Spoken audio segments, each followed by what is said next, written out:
Hi there. Before you jump into this episode, we want to make sure our listeners know about the How Do You Drew Patreon page, where we release exclusive content for our members.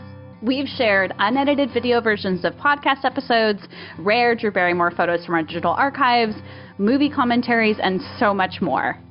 We're currently working through a deep dive of each chapter of Little Girl Lost, which, if you don't know, is Drew's out-of-print autobiography released when she was only a teenager. And it's been really good stuff, you guys.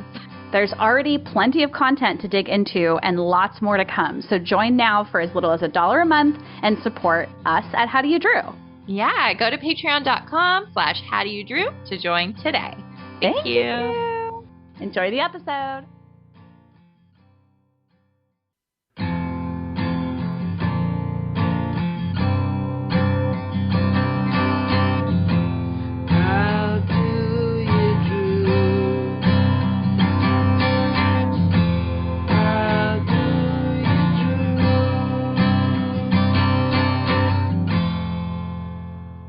Hello, and welcome to How Do You Drew?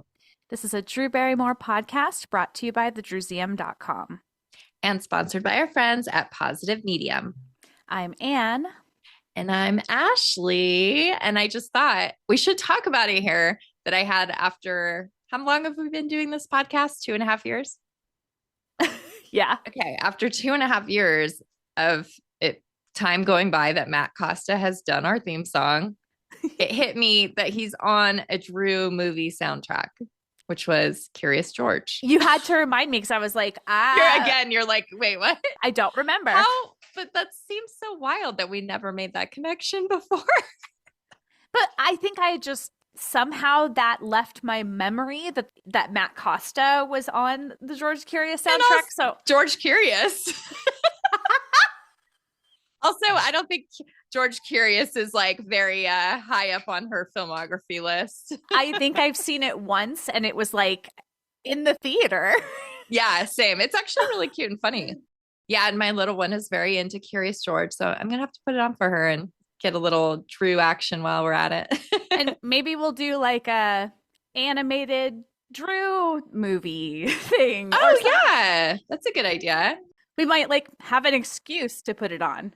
All right. So do you want to start us off with this Deja Drew to literally our last episode? I mean, I guess it's a little bit of a cosmic coincidence. Not really, since it was like the anniversary of the movie. But I did think it's interesting. Yeah. The Entertainment Weekly did like a little article about Fever Pitch and they had like new quotes from Drew. And it came out, before, like after we recorded, so we couldn't include them. Yeah. So funny. So I'll read the first one. So she's just basically describing a scene that we talked about a lot. So she said, there's a scene where I go on the green monster, the wall, and I fall. And when I did that, I fell really badly on my back. And so you'll see me fall and I start wincing and screaming, and that was all real. And then I had to keep running anyway, and I still have a bad back. I'm like, did that happen on Fever Pitch? Yeah, that's fun because we had Mark from Release Date Rewind podcast on for that segment. And he was talking about how real it looked. And I was like, oh, yeah, that was real. She really hurt herself. So that was funny to have that reconfirmed. Yeah. And now along with the tidbit of her bad back. Yeah, I know. Poor Drew. There's also a little quote in the article where it says that she's a firm believer that Ben and Lindsay have not struck out yet and they're still together to this day. And the quote is, I think absolutely. And going to the games and living their life. Hopefully this film is a metaphor for couples who have to accept those things that both of them have when they enter a relationship and how they figure it out together. No one's coming in with no baggage. So just fun to have her talking about the movie right as we were talking about the movie. We love it. Yeah, that's really fun. Really, really fun. All right. So you read Ione Skye's memoir, Say Everything. Finally. Yeah, I finally got it from the library. I jumped on it right away. I just found it so fascinating, the similarities between her and Drew and their lives growing up. I mean, so they both have like very similar estrangements from their semi-famous fathers, who also have kids with other women and, all over the place, half siblings they didn't ever really know. She gets emancipated when she's younger from her parents. She dates older guys, rock stars. There's this whole part where she ends up like trying to have this like Upper East Side New York life with this wealthy man, and she ends up having a baby with him, and it felt, and like he makes her feel a little bit like, goofy because she's not like all, from the same pedigree. I don't know. There was a lot of similarities. You're just like, okay, that's check. Drew's story. Yeah. And I remember you saying to me, like, I wonder if they talked about their lives when they did Gun Crazy together, but then we are learning that they kind of encountered each other before that even. Yeah. Well, when Drew had Ione on her show, Ione mentioned the first time they ever met was at Helena's, the nightclub. That's right. Not mentioned in the book, but there is another part about being at the Zappa house, which we've talked about. And the quote is, Drew Barrymore, another fixture, was 12 and in her little girl lost phase, always telling tall, provocative tales that she made sound sweet, like a swearing toddler who feels the words, but not the meaning behind them. We were all protective of her. I really like that description though. Yeah. Like a swearing toddler. Right. She's trying to act like she's older. Beyond Ione and her friends and her brother and the Zappas, there's also like Eddie Van Halen, who's like 30 hanging out at this house, like Molly Ringwald. I thought the Eddie Van Halen part was interesting because he was married to Valerie Bertinelli at that time. So I'm like, was she ever there by the pool? Oh my God. They had like encounters they don't even remember maybe. But yeah, the swearing toddler part, very interesting. Just shows you like, even then she's like 12 and trying to act like she's so much older than she is, thinking she is. All right. And then there's a quote in the book about Gun Crazy. Yeah, very brief. Yeah, it's brief, but I'll go ahead and read this part. So the last movie I made that year was with two women I already knew and loved, Tamara Davis and Drew Barrymore. I was so happy when Tamara asked me to be in her first film, Gun Crazy, especially when I found out Drew was starring. We'd been crossing paths for years and had always had a nice connection. Maybe we'll become besties, I thought, hopefully. Oh. Drew is in a great phase in her life. No longer a little girl lost, quote unquote. She'd risen from her traumatic childhood like a phoenix. On set, she quietly compelled everyone around her to rise up too. That sounds like Drew. Love that. I know. But Drew and I would never become close friends, sadly. Sometimes I wonder if I remind her too much of her chaotic younger days and she'd rather look forward. You can't force a friendship. I feel like they seem like they would be friends, so it's probably just... I'm telling you, if you read this book, you're going to be like, oh, maybe it is too similar. Like there's just a lot. I mean, I barely scratched the surface of how many things they have in common. It's fascinating. And Ione tells you, it's called Say Everything. She does. I was like, God, I would love for Drew to write a book like this level of honest. Yeah. And I asked you, and we didn't look it up, but like, if they have to get permission from every single person to tell the story, and you're like, if it's true, you did look it up. I did look it up. Yeah, it's like if it's true, then you can publish it. It's only if it's like fiction and it's like an interpretation of their public persona or something. But right, or libel, yeah. But weird. Oh, libel. Drew would never. I don't think she would ever. Maybe like way down the line, 40 years from now, she would share.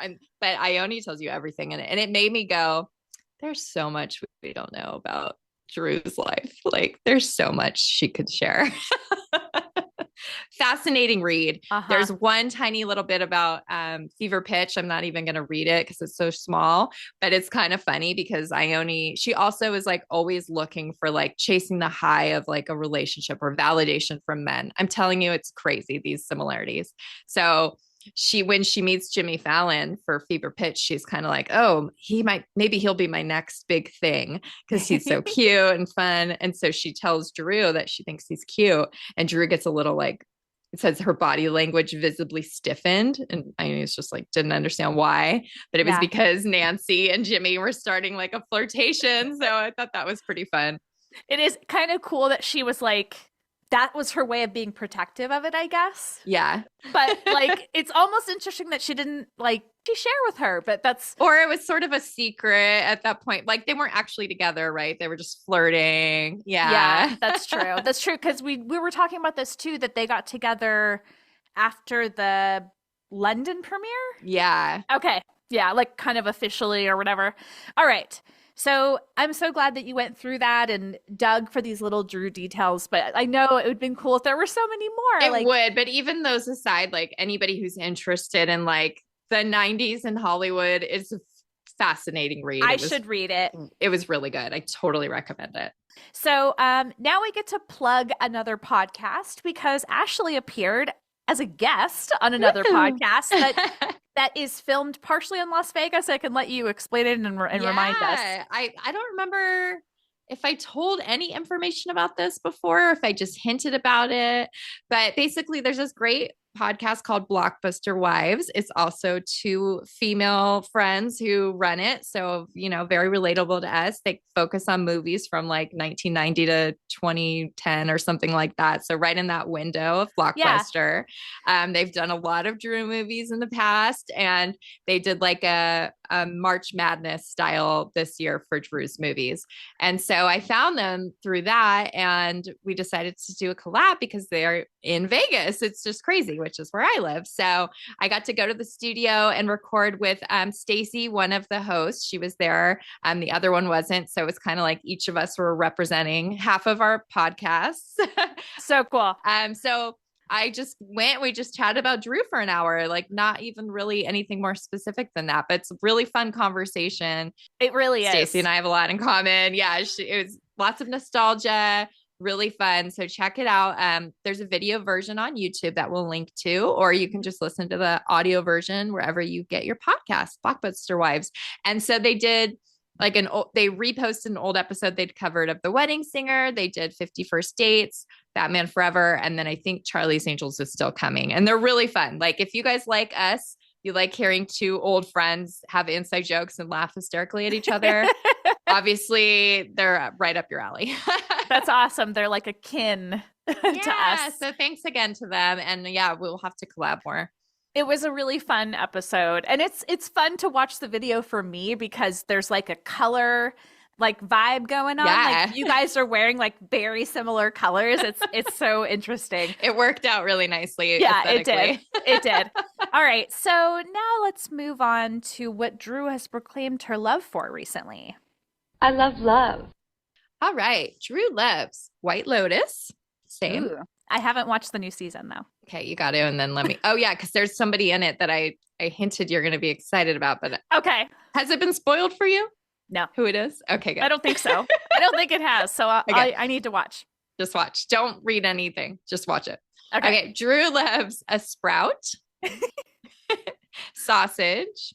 Okay. Birbigs. Like Mike Birbiglia. Exactly. We both Nice. like him too.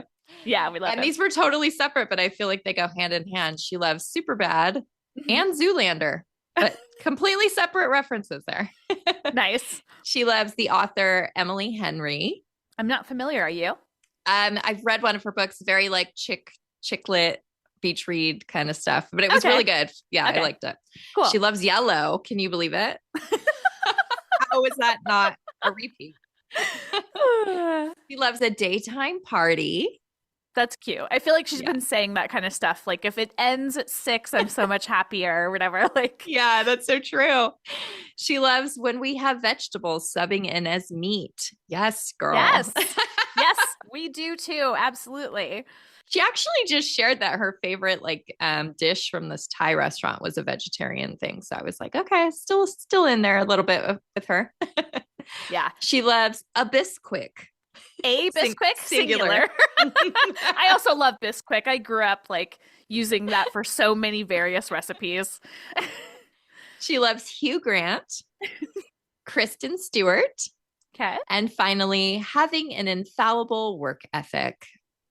Yep. She is very proud of that. That's the girl who falls on her ass in Fenway Park and keeps running. Absolutely. Yep. All right. So now we can check our mail. You've got mail. We do have some mail. We have 2 really nice comments that were recently left for us. Let's read them. All right. So, in response to our fever pitch episode, which is our previous episode 102, we have a comment from Instagram. And they said, love this movie. So nostalgic for me. Looking forward to the episode. Was watching your Donnie Darko one. I love you guys.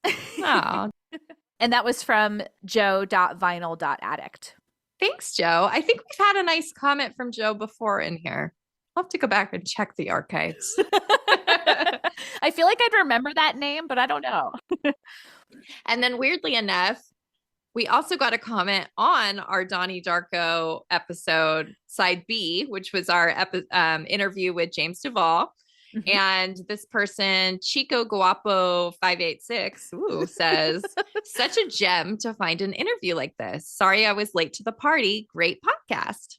All right. Thank you. Love it. Yay. I mean, who knows if they're listening to new ones, but if you are, thank you. True. They're like, I'm just here for the Jimmy content and piece it out. It's still, but they liked it. And Jimmy was such a great guest. If you haven't watched or listened to that one, go back and listen to it. It was so fun. And the Donnie Darko episode that goes with it. I sometimes forget that we did that. Like when I told you recently, I was like, I think almost all of our male guests have been gay guys. And then I was like, oh no, not Jimmy. This might be the one standalone. Jimmy was such an easy guest. It was like, I think it was oddly comfortable. So yes, I don't know. I mean, we did have I was going to say a pre-existing friendship, like a pre-existing condition. We did have a pre-existing condition with him that we were friends. All right. So those sweet people left us some comments, but there are other nice comments on the internet. So let's look at those. So sweet. I left a comment on Instagram user Susan Wands author on a picture of Ethel Barrymore that I thought was really cool because I think I wrote something about how, Drew just told us that she's starting to see young Ethel in her daughter Olive, that this is a great example. And Susan replied, Drew deserves only the best karma from her family bloodline. She's broken family curses and is living her best life. So proud of her. Hell yeah. Oh, that is so sweet. And I love when people have like these like championing, there's a lot of people that really like root for her. Oh yeah, for sure. She's like, everyone's grown up with her and everybody feels protective of her because she's that swearing toddler. So let's go back in history, but not too far. I mean, further than it seems. That's true. So this episode's coming out on April 22nd, and that happens to be Drew's daughter Frankie's birthday. Aww. So, of course, this week in Drew history, we're talking about Frankie's birth in 2014. So she's going to be 11. Okay, that is wild. Like in my mind, I feel like I would have guessed like 8, 9. Yeah, I know. Not that far off, but it's far off when it's a kid who's like, she's going to be a teenager soon. And actually Olive is like looking very teen. Well, and let's think about what Drew was doing at age 11. What? Oh, that is what really blows our mind. If you're not listening to our Patreon, go listen to what's going on with Drew between the ages of like 11 and, well, younger than that. Okay, anyway.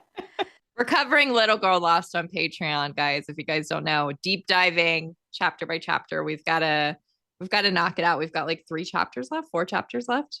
Yeah. We're getting really close. It's really good stuff. So before we lead into the really beautiful thing that we're listening to, I'll just play the jingle. Patreon.com/HowDoYouDrew. Are you implying that wasn't a beautiful piece of audio right there?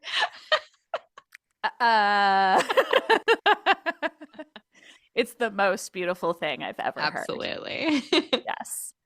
So we thought the most respectful and cool way to honor Frankie's birth is just to let Drew talk about it in her own words. So we're just going to play audio from Wildflower, the audiobook version. And this is the chapter, Dearest Frankie. And she talks about when Frankie was born. All right, here we go. What a miracle.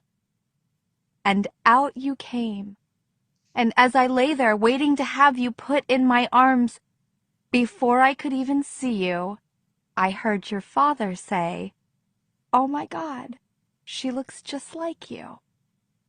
And of course, I waited to see what he meant. You were put in my arms, and I just held you as if I would never let go. We were finally together. And even though I was so woozy, I just clutched you, making sure you were comfortable and looking at your face. Your beautiful little face. So sweet. So sweet. Really, really sweet. Drew sounds so young in that audio. That's weird. She does. It is God. weird. I mean, how long ago was that really? When did that book 10 come out? years, right? What? God. And I know. love that you dropped the image in here that's in the book, right? Yeah, of them sleeping in the hospital. So sweet. Oh, so sweet. So sweet. We're going to say that 800 times. I know. I got to shut myself up. We're going to have to stop each other. But yes, happy birthday, Frankie. Not that you're listening, but maybe someday you'll look back at the archive. That's weird to think about. If there was a podcast about my mom, I'd be interested. Yeah, absolutely. I get the feeling Olive likes to like kind of dig into that stuff and like be a little sneaky about it. I wouldn't be surprised if she'd heard an episode or two. That's true. What a trip. That is such a trip. But yes, Frankie's birthday. Crazy. Happy birthday. Happy birthday to Drew Barrymore's second daughter. Little Earth Day baby. Yeah. Hey, Drewbies. We are here to tell you about our website hosts, Positive Medium, and they sponsor the podcast. We've been clients of theirs for over 10 years, and we use them for all our website needs on thedrewsium.com. Their services include customized web design, professional coding, search engine optimization and marketing, plus hosting, which has been huge for us for many years. Plus, their incredible customer service has been one of our favorite features. They've literally saved our site quite a few times, and they always help with minor troubleshooting in a matter of minutes. So whether that's coding issues or back-end questions, etc., we reach out, we get help immediately, which is just invaluable. Lucky you. To our listeners, Positive Medium is offering 25% off any managed WordPress hosting plan using our promo code DREW. That's DREW. Visit our friends over at positivemedium.com. Thank you. Okay, so because this is a Drewsflash, I don't think we said that. I know. I'm like, wait, we should have said that at the top. Yeah. So if you don't know what a Drewsflash is, because we haven't done one in a while, that's basically a mini episode where we're just doing our kind of top of the show stuff because there's just so much to cover. Like we left it all out during last week's episode because we wanted to focus on Fever Pitch. And then Drew's been weirdly busy the last few weeks. So that's what we're doing. We're catching you guys up. Right. So our topic is what's up with Drew right now? Here we go with the news, everybody. All right, let's do it. So we have been telling you guys, some people don't want to believe us, but it's sadly true. Drew magazine is no longer. It is done, like officially. True Drew mag is gone. True Drew. True Drew. And I mean, Anne even got an email about her subscription. It literally says Drew will no longer be published as a print subscription magazine. So like it's official, guys. Just face the facts. We're bummed, but we've seen the writing on the wall for quite a while and Drew herself told us. So that's what it is. That's true. So we knew. I kind of like wondered if there was another issue trickling out, you know, like when she told us that, but it's happened. So now, weirdly, Us Weekly has absorbed Drew and her prowess, her magazine prowess, but only like a few times a year. But Drew's contribution to Us Weekly debuted in the April 7th issue. Yeah. And we both missed it, which is so annoying. That's right. Yeah. So, and there's like one copy on eBay for like $13. I'm like, are you out of your freaking mind? This magazine's 64 pages. Like, get out of here. I'll get a cheap one eventually. But luckily I get it through my library. So I have the digital version. So I've been able to look at it. So this contributor role is going to be recycling a lot of the features of Drew magazine. There's like her personal travel photos, beauty product recommendations, the Dear Drew section where people can write in and ask questions. It's all there. And like right in the magazine itself, it says, for now, we're bringing the heart and spirit of Drew magazine to you in this mini form. So it's not totally lost. And in fact, maybe it's getting a wider distribution this way. That's true. But I don't know. I'm sad because yeah, it's not the how same. cool was it for Drew to have a place to put everything? And we got to like absorb that. And of course, this first one just recycles the rest bedding photo shoot photos, which you know how I feel about. Just to like jab it in a little bit worse. I swear these are our photos for Us Weekly. That's what took them. Anyway, if you heard me talk about that before, you know what I'm talking about. The first article is online. It's called At Home with Myself. So we'll link to that. But it's like Drew talking about being 50 and comfortable being alone and learning to love herself. So, you know, at least we're still getting content and get what you can. What did your email say that it would be coming out like quarterly? Well, yeah. So it says Drew Barrymore stories will continue as a quarterly feature in Us Weekly magazine. Okay. Yeah, and then because I'm a Drew subscriber, they're going to send me some Us Weekly issues, and you had already like put your cancellation through. Well, I just sent an email. I was like, this is a good way to tell. Hi, I have a subscription, and is it going to be published anymore? Or can I get a refund? And they just gave me a refund. So that was a pretty... Didn't even respond. No, but maybe that was before the Us Weekly, like, you know, deal came through or something. Yeah, but we'll see. You made such a good point. Like, I might not even see one of Drew's features in the time that I have quarterly, left. Like, it'll probably come out in the summer. And if you're getting 5 copies, like, that'll be over. It says 5 issues for each remaining Drew issue. Okay. So how many more issues were we expecting? Probably 3. Right. Okay. So you might get 15 Us Weeklies, just what you wanted. Oh, I cannot wait to have a pile of magazines in my house.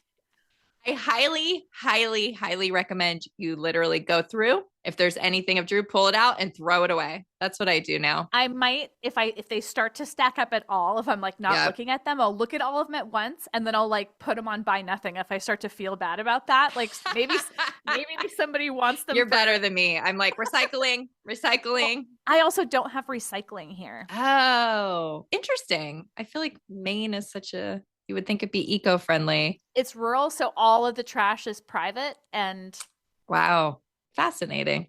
Maybe I could try harder to like take it myself to a recycling place, but that feels like it's bottles and cans. Anyway, it feels like a lot of work too.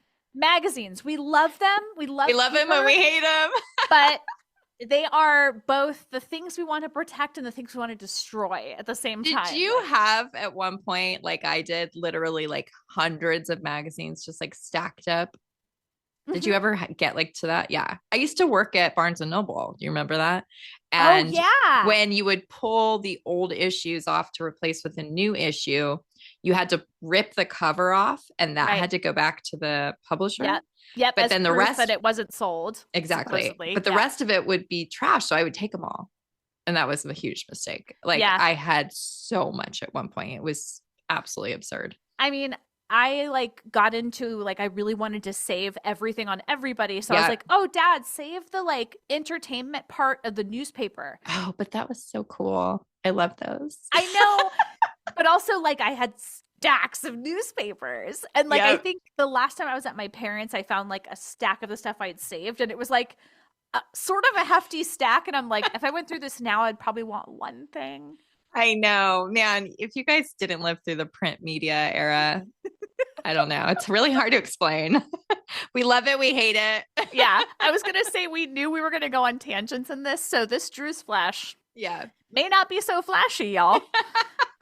But yeah, we love paper. I love paper. I love paper. Yeah. Yes. I gotta play that again because I love Ross. I love paper. Yeah. Yes. Yeah. I literally laughed hard every single time. I like paper. I want paper. I love paper. All right. Okay. What else is new with Drew? Oh my gosh, cheeks are sorry. hurting. I just love that clip so much. Okay, I'm going to play it again. please. I love paper. Yeah. Yes.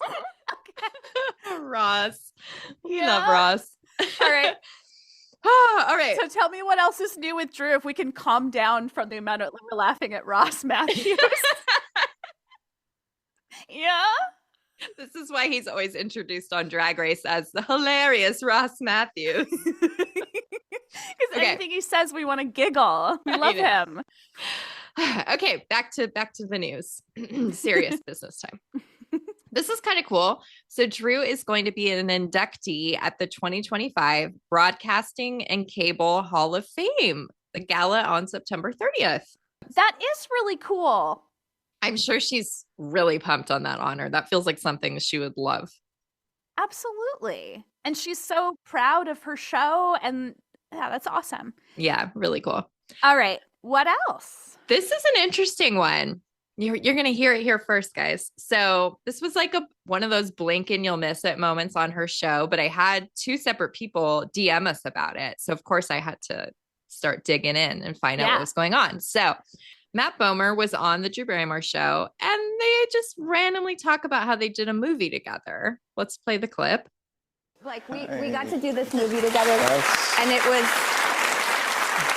because we've gotten to do the show together, but then we got to like do a proper film together. Yes, and you came in and just absolutely crushed. I mean, this woman is one of the most incredible actresses I've ever worked with. I mean, talk about a brilliant improviser.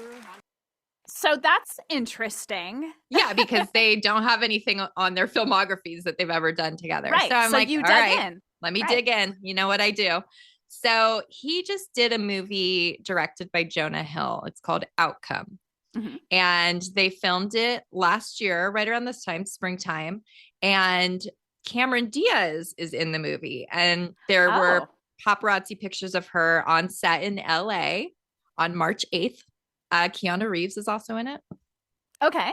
Well, I'm like, what was Drew doing around that time? She was also in LA and she was with Lana, who is the hairstylist to both Drew and Cameron. And she was like in Studio City. And I like right around the same date. I have to assume she did like a cameo. That's what it feels like to me. What do you think? I think you're absolutely right. I'm excited to see how extensive it is or how brief it is. Like, right. Well, the way he's like, she just came in and did this brilliant improvisation. That feels very cameo to me, right? Right. So I might be starting a rumor, but I feel pretty confident that my assessment is correct. I'm very intrigued. Yeah. That's for sure. All right. What else is new? So Drew attended the opening of George Clooney's Broadway play Good Night and Good Luck. Did he do the movie too? Is that a movie? There was a Good Night and Good Luck movie. Oh. I remember it was like nominated for an Oscar or something. Oh, that's cool. Okay. Anyway, and Drew was pictured at the opening with Ali Wentworth and the CEO of Paramount and CBS, George Cheeks, which is such a funny name. I know. Also, I love that like all these people in the comments were like thinking that Drew was on a date with him. He's your typical Drew gay guy best friend. He's openly gay. So, you know, it's like, guys. Yeah, she loves him. She loves gay men. Yep. Sadly, she didn't walk the red carpet, even though a lot of other, like J-Lo was there in this like super fancy gown and Drew's just like chilling in her white suit in the audience, you know? That's cute. I mean, she's probably like, I didn't want to be on, but yeah, I love that she's like supporting George Clooney, of course, you know, but also like all of a sudden it feels like she's going out to events, like just out of nowhere. I kind of love it. Yeah, because we've got another event where she looked so stunning. Oh my God. Did you gasp? I gasped. Right. Yes. I was going to say yes. Like, I was like, oh my God. Like, I almost like it didn't look real in a way. Yes. Okay. So what this was, and I don't understand what this is at all. I like researched and researched. I'm like, I still don't get this. So it's an event called Breakthrough Prize. It's considered to basically be the Oscars of science. So like, I get that, but there's all these A-list Hollywood celebrities there. I don't know. I don't understand. Maybe it's like the money goes towards science or something. I don't know. Maybe. You know how there's like galas?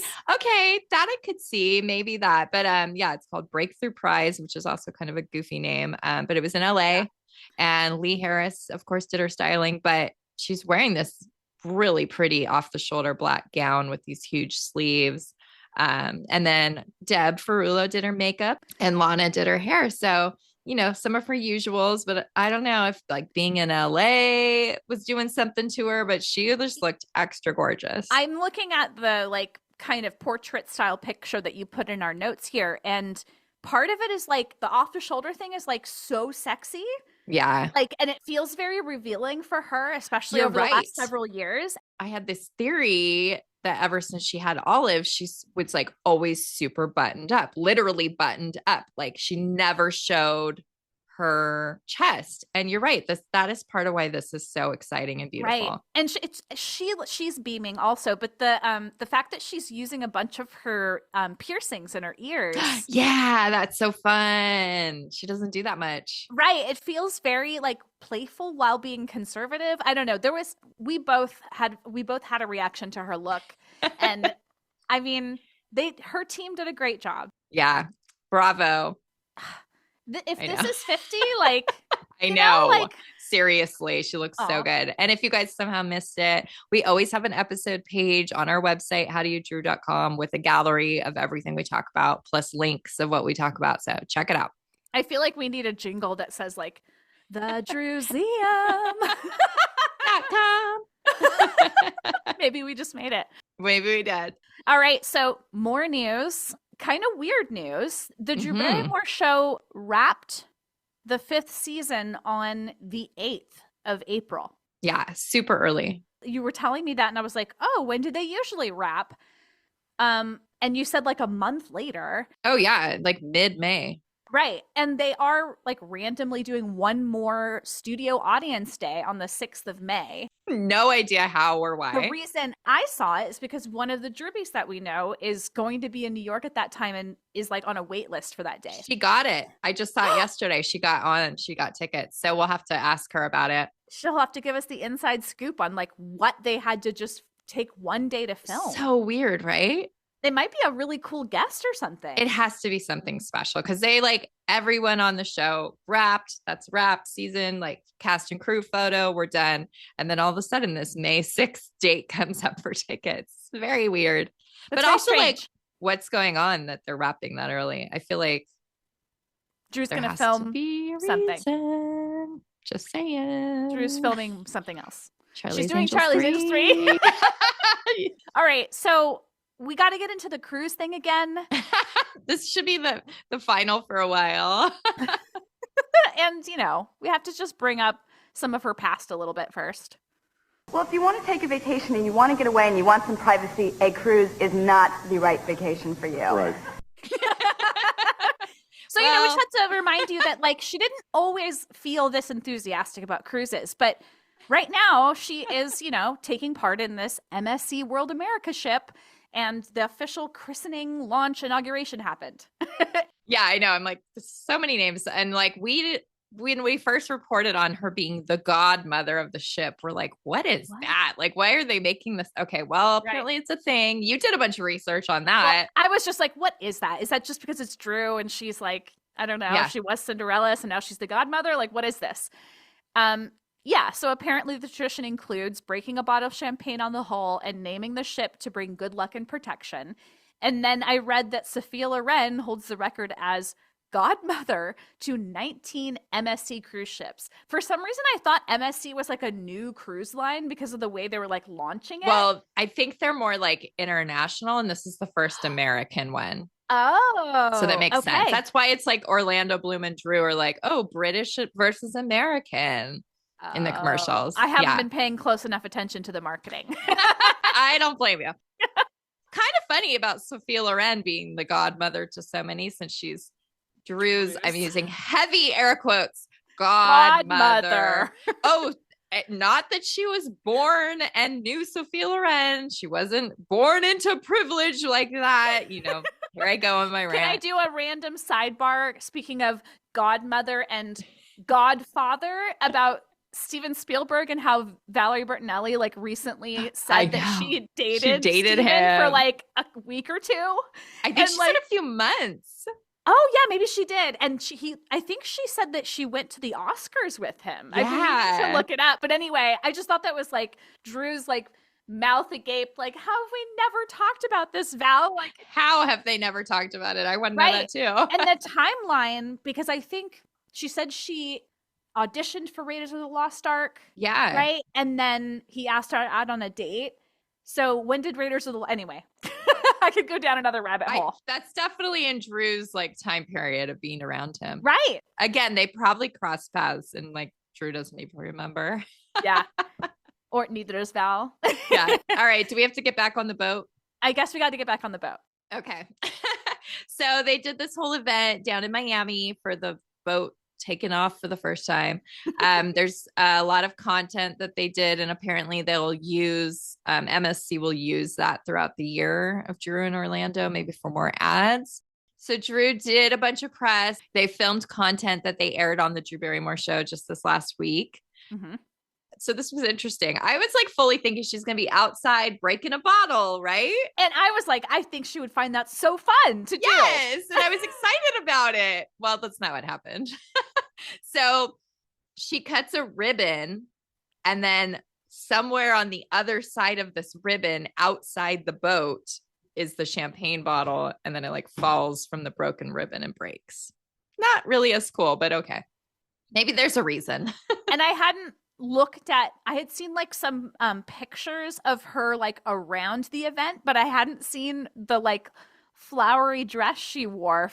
Yeah, it's really pretty. She definitely wore like a gown for the full on ribbon cutting part of it. Very godmothery. It is. I know. I feel like it's your kind of colors. I feel like you'd like this. Yeah. Yeah. I actually wore a dress that's not completely dissimilar this when I graduated with my master's, like in those pictures. Yeah, in your pictures. Yeah. This is also off the shoulders, I believe. So maybe she's trying something new. Shake those shoulders, Drew. I think she's feeling good right now. Yeah, so it's nice. Like the way she's talking about like feeling at 50, the peace, the kindness to herself. Like I feel like that's a theme that's like you can see it in her. Yeah. Wow. Great observation. I agree. And I hope she keeps going out and doing fun stuff. So we have a lot of things to talk about over the next 4 months that there's no show. So I guess we should mention real quick. So the Drew Barrymore show, I believe, will continue airing quote unquote new episodes, but I'm already noticing they're very Frankenstein. So there's like a random segment filmed from this day, a random segment filmed from that day, this quick little thing from another day, and they're smushing them into these episodes. So it's a little, it's not my favorite. And I don't know how they're going to keep this up for another month if they're trying to go through the normal airtime, but we'll see. I'm very intrigued. But we know they have another season because she was like renewed for 2 last time. So it's not like there's like a danger. You know, it's not like Drew Magazine. We know that the show is doing really well. So it must be something with Drew's schedule. Like what else could it be? 100%. I'm convinced that's I mean, I guess we can say one more thing about the Drew Barrymore show Frankenstein stuff is that they released a little bit more from the Luke Wilson interview. Yeah, I was like super excited because it's that behind the scenes where they talk about like things from his movies, but they didn't talk about any of the 4 movies him and Drew did together. They're going to release that in 2 weeks. No, just kidding. Maybe. It was cool. Like they talked about the Royal Tenenbaums, which I love. And then I didn't even think about the fact that they didn't mention any of Drew's, even though when it started, I was like, oh, are they going to start with something they did together? Give us Home Prize, even Charlie's Angels. Like I would love to know about his experience on Charlie's Angels. I will say it was kind of cute that when they were talking about Royal Tenenbaums, she said like, I was around when you guys were writing it. That's right. Yeah, that was cool. That was cool because it's like, oh, the timeline. Absolutely. I like that too. It's like kind of insidery on her side when she's usually asking like them for deets about the behind the scenes. That's so true. So she got in there a little bit. All right. Well, yeah, maybe you'll be right and we'll get some more. So stay tuned, guys. We'll keep you updated on what's going on with the show, what's going on with Drew's mystery summer schedule. Yep. All kinds of things. We always have the news here for you guys. That's what we do. Yes, we do. And it had been a while since we had enough content to do a Drewsflash, guys. So Truly. we realized that and we're like, oh, perfect. Yep. I hope you enjoyed this Drewsflash. Yeah. Thanks for being with us. And if you like what you're hearing, go leave us a review on Apple Podcasts. That's where you actually type up a little sentence or two about what you think of us and be nice. And we'll share the love and read it back on the air. How about that? Sound like a deal? Go. Yeah, if you want your 5 seconds, we can give it to you. And then follow us on Instagram at How Do You Drew Pod and also at Drewsmuseum. And you're always on the internet anyway. So go to our website at howdoyoudrew.com, hosted on the Drewsmuseum.com. These are all our websites, guys. We're everywhere. It's all us. Don't forget to sign up for our Patreon, where we are on the last of a lot of chapters of Little Girl Lost that are already out. Patreon.com/howdoyoudrew. And besides those episodes, there's also like scans from magazines that we've been covering, Yes. photos from our archives, all kinds of stuff. So go check it out. If you sign up now, you get everything we've already posted. It's not like you missed out. It's all still there. I think what's the lowest thing is $1. $1 a month gets you almost everything. So do it if you guys, it's kind of nice if you do it because we get $1. Yeah, we do a lot of work and it's nice to get a little kickback. We've got a little bit building up in there, penny by penny. It Yep. it really makes our hearts glow. And we just like having a little community to share special stuff with. It's kind of cool. Although we always want more people to hear it. I know. It's that thing of like, this is such good content and it's only here for a select amount of people, but that they deserve it. All right. Anyway, yes. And don't forget to send listener mail to us at howdoyoudrewpod@gmail.com or any of those other places we mentioned. We also have a P.O. box and you could send us something physical that we could hold in our hands and then we could say, Someone sent me a letter. Send us a letter to How Do You Drew, P.O. Box 416, Phillips, Maine 04966, or go on our website and it's out there. Thanks for joining us. We'll see you all next Drew's Day. Thank you. Bye.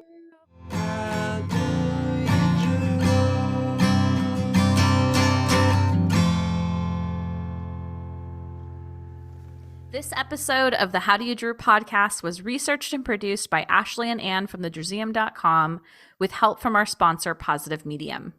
Special thanks to Matt Costa for our lovely theme song, Roxy Prima for our adorable logo, and last but not least, Drew Barrymore and all the Drewbies who love her. We do this for you. Thank you.